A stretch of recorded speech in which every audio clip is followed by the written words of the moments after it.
سيدنا ونبينا محمدا عبد الله ورسوله الصادق الأمين. اللهم صل وسلم وبارك على سيدنا محمد وعلى آله وصحبه ومن تبعهم بإحسان إلى يوم الدين. سبحانك لا علم لنا إلا ما علمتنا إنك أنت العليم الحكيم. Maha suci Allah, saya tidak memiliki ilmu apa-apa, hanya saja apa yang diberikan oleh Allah Subhanahu wa Ta'ala. Segala sesuatu yang kita punya sebenarnya milik Allah. Oleh karena itu jangan Anda sedih saat kehilangan atau kekurangan sesuatu, karena semuanya dari Allah dan kembali kepada Allah Subhanahu wa Ta'ala. La haula wa la quwwata illa billahil aliyyil azim. Jemaah sekalian, semoga diberkati Allah Subhanahu wa Ta'ala. Saya datang kemari memberi persiapan satu tema. Tapi begitu masuk jadi imam, rubah tema. Jadi setan juga baiklah, kadang setan baik, boleh kasih kita was-was dalam salat bagi kepada kebaikan. Akhirnya Allah ilhamkan untuk membaca ayat. Sekarang saya mengajak diri saya dan kemudian jamaah sekalian, sama-sama marilah kita menghayati ayat yang saya baca tadi salat Isya. Saya minta imam kita baca terjemahan, saya belum pandai baca bahasa Melayu, saya belum boleh. Tapi cakap alhamdulillah. Sudah faham kan? Itu yang paling penting, sudah faham. Silakan Suratul Baqarah ayat 258. Itu sebenarnya ayat ini nanti menjadi pelajaran untuk kita semua. Nanti insyaAllah tuan-tuan pulang ke rumah bila ada masa, dan insyaAllah ada masa belajar sisa-sisa dari 258 sampai 274. Allah kasih di situ banyak rahasia dan banyak jelasan bagi orang yang menggunakan fikir. Ini subhanallah, memang Quran tidak ada habisnya. Selalu ada satu pelajaran baru untuk menaikkan iman kita. Tapi karena kita, mohon maaf, umat Quran lebih jauh daripada Quran, akhirnya kita tidak mendapatkan nikmatnya Al-Quran. Bismillahirrahmanirrahim. Tidakkah engkau pelik memikirkan, wahai Muhammad, tentang orang yang berhujah membantah Nabi Ibrahim dengan sombongnya mengenai Tuhannya, kerana Allah memberikan orang itu kuasa pemerintahan? Ketika Nabi Ibrahim berkata, Tuhanku ialah yang menghidupkan dan yang mematikan, dia menjawab, aku juga boleh menghidupkan dan mematikan. Nabi boleh sampaikan. Ini cerita Nabi Ibrahim sama Namrud. Ada seorang raja, tapi orang raja itu kafir dan dia suka menzalimi orang. Datangnya Nabi Ibrahim mendakwahkan, mudah-mudahan Allah kasih hidayah. Dia berkata, Allah Maha Hidup, Allah menghidupkan orang dan mematikan orang. Kata raja itu, saya boleh juga menghidupkan orang, matikan orang. Kata Nabi Ibrahim, macam mana? Dia bawa dua orang, satu dibunuh mati, ini sudah mati, dihidup. Kata Nabi Ibrahim, kalau memang kamu pandai, boleh membawa cara-cara macam ini. Allah membawakan matahari terbit dari timur, coba kamu boleh membawa dari barat, diam, tidak dapat berbuat apa-apa. Disitulah ditunjukkan kekuasaannya Allah. Allah yang menciptakan matahari dan boleh terbit dari timur. Nanti ada satu saat mendekati hari kiamat akan terbitnya dari barat. Malah matahari setiap malam dia bersujud di hadapan Allah dekat Arsy dan minta izin sama Allah untuk terbit. Allah izinkan, tapi ada satu saat minta izin, Allah izinkan, tapi Allah Subhanahu wa taala berkata diam saja. Sampai mereka manusia di bumi merasa malam itu sudah panjang, sudah masuk waktu subuh, sudah jam 7, sudah jam 8, tapi matahari tidak muncul. Itu sudah pintu taubat tertutup kalau matahari mulai muncul dari barat. Ini satu tanda, memberikan tanda kebesaran Allah Subhanahu wa taala. Nabi Ibrahim berkata lagi, sesungguhnya Allah menerbitkan matahari dari timur, oleh itu terbitkanlah ia dari barat. Maka tercenganglah orang yang kafir itu, lalu dia membisu. Dan ingatlah, Allah tidak akan memberikan petunjuk kepada kaum yang zalim. Terus, atau tidakkah engkau boleh memikirkan, wahai Muhammad, tentang orang yang melalui sebuah negeri yang telah runtuh segala bangunannya? Orang itu berkata, bagaimana Allah akan menghidupkan negeri ini sesudah matinya, yakni rosak binasa? Subhanallah. Ini cerita yang sangat indah di dalam ayat ini.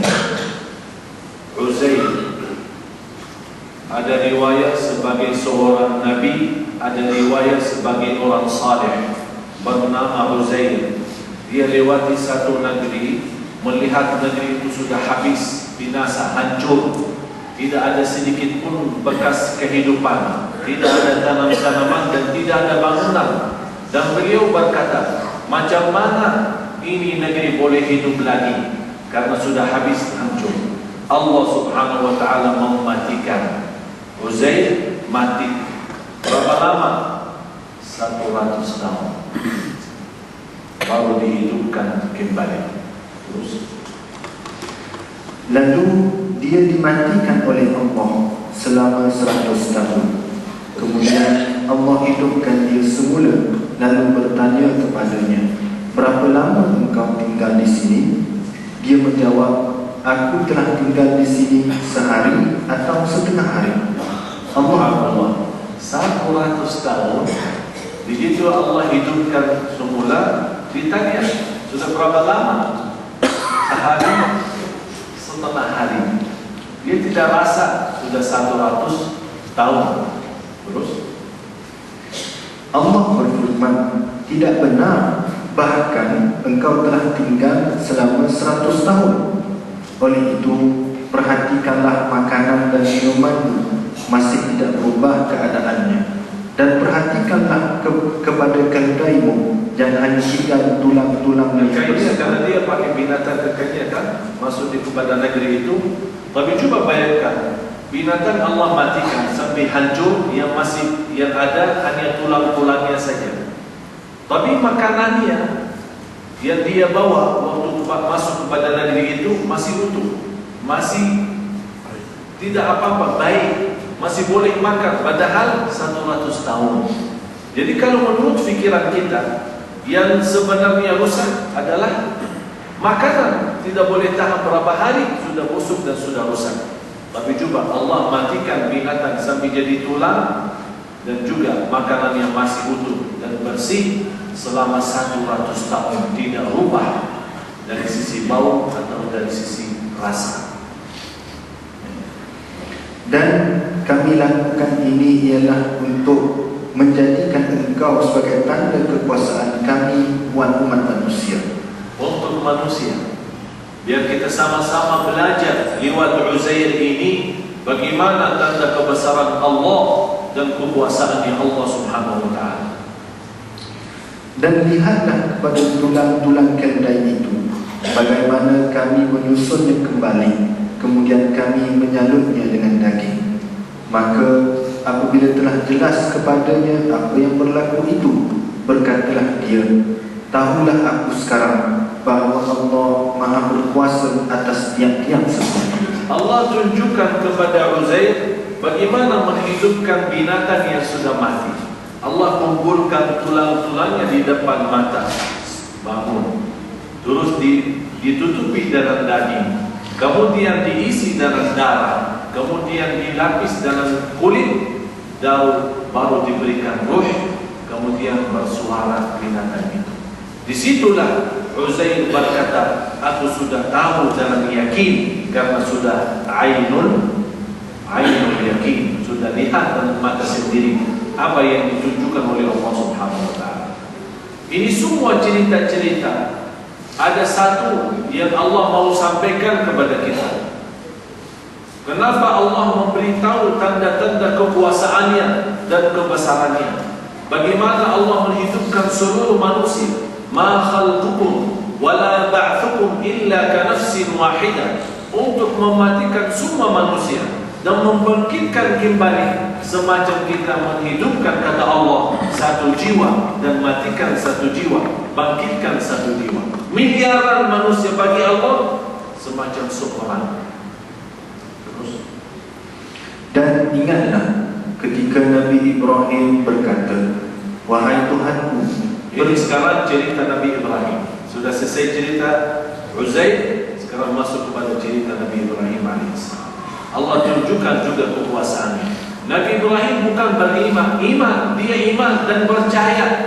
Tapi Nabi Ibrahim meminta kepada Allah, ya Allah, tunjukkan saya sesuatu yang membuat hati saya mantap iman, mantap yakin, supaya saya tidak ada rasa ragu-ragu sedikit pun terhadap kekuasaan-Mu. Allah tunjukkan kekuasaan